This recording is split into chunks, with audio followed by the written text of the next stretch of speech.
اپنی زکوٰۃ پوری دیں۔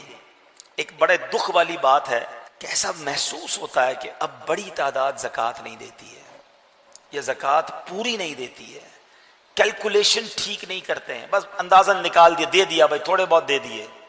نہیں میرے بیٹے اسلامی، زکوٰۃ اسلام کے پلرز میں سے ہے۔ 5 پلر بچپن سے سن رہے ہیں نا، 5 ستون اسلام کے، ایمان لانا، نماز، روزہ، حج، زکوٰۃ، بچپن سے سن رہے۔ سال میں ایک بار زکوٰۃ دینی ہے اور وہ بھی پوری نہیں دینی ہے۔ اچھا وہ دینی ہے تو اس پر او ہو یار سال پورا ہو گیا اب زکوٰۃ دینی پڑے گی۔ تمہیں شرم نہیں آتی کہ زکوٰۃ دینی پڑے گی کا بوجھ لے رہے ہو؟ اللہ اللہ اللہ، 10 لاکھ روپے میری زکوٰۃ بن رہی ہے، اور اللہ کے بندے جو 10 لاکھ زیادہ لگ رہے ہیں، اللہ نے 4 کروڑ دیے تو 10 لاکھ بن رہے ہیں نا، اس کا شکر ادا کر۔ ہمیشہ یاد رکھیں جب بھی صدقہ، خیرات، زکوٰۃ دو نا تو ساتھ اللہ کا شکر بھی ادا کرو کہ مولا تیری مہربانی، تو نے دینے والا بنایا، مانگنے والا نہیں بنایا۔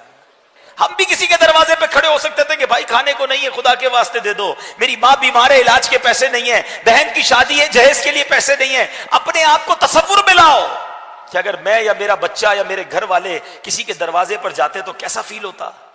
یہ اللہ نے مہربانی نہیں کی کہ تمہیں دینے والا بنایا؟ ہم پہ کیا کمال ہے ایسا جو اس میں نہیں ہے؟ یہ فقط اللہ کی مہربانی ہے۔ ہم سے زیادہ سمجھدار، ہم سے زیادہ عقل مند، ہم سے زیادہ پڑھے لکھے، ہم سے زیادہ نیک لوگ غریب ہیں، اور اللہ نے تمہیں دینے والا بنایا ہے۔ جس کو بنایا ہے کبھی اترانا نہیں، کبھی یہ مت سوچنا میں دے رہا ہوں، ارے میری اوقات کیا ہے، میرے رب نے مجھے یہ رحمت فرمائی ہے، تو دینا بھی ہے، خوش بھی ہونا ہے، سجدہ بھی کرنا ہے کہ مولا تیری مہربانی، تو نے یہ اوقات بنا دی میری۔ اور یقین جانیں، یہ لکھ لیں، بزرگ بیٹھے پوچھ لیں ان سے، جس نے بھی پوری زکوٰۃ دی ہے، حلال کما کر پوری زکوٰۃ دی ہے، اگلے سال اللہ نے اس کی زکوٰۃ اور بڑھا دی ہے۔ زکوٰۃ بڑھ گئی تو مطلب کیا ہوا؟ مال بھی بڑھ گیا نا، جبھی تو زکوٰۃ بڑھی نا۔ اچھا کیلکولیٹر پتہ کیا کہتا ہے کہ یار پیسے کم ہو گئے، 4 کروڑ تھے، 10 لاکھ دے دیے، 3 کروڑ 90 رہ گئے، 1 لاکھ تھے، 2,500 دے دیے، 97,500 رہ گئے۔ کیلکولیٹر تو بتائے گا کہ پیسے کم ہو گئے ہیں، مگر آؤ میں نبی پاک کی حدیث سناتا ہوں، اور ہمارا ایمان نبی پاک پر ہے، ہم نے کلمہ ان کا پڑھا ہے۔ میرے آقا فرماتے جس کا مضمون ہے کہ میں قسم اٹھا کر کہتا ہوں اللہ کی راہ میں خرچ کرنے سے مال کم نہیں ہوتا۔ کیلکولیٹر نے جو کہنا کہتا رہے، تم خرچ کرو اللہ اور بڑھا دے گا۔ کدھر سے آئے گا تمہاری کیلکولیشن جواب دے جائے گی۔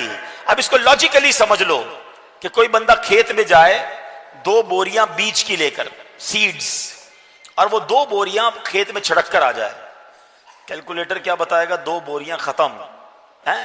لوگ کہیں گے 2 بوریاں لے کر گیا، خالی کر کے آیا، کچھ بھی نہیں بچا۔ مگر عقل مند آدمی کہے گا کہ 2 بوریاں ڈال کر آیا ہے، تھوڑے دنوں میں 2 ٹرک بھر کے لائے گا، یہ بیج درخت بنیں گے، یہ بیج فصل بنے گی۔ تو زکوٰۃ دراصل یہ ہے، اللہ کی راہ میں خرچ کرنا دراصل یہ ہے کہ آپ یہ دیتے ہو اور اللہ اسے ملٹیپلائی کر کے لوٹاتا ہے۔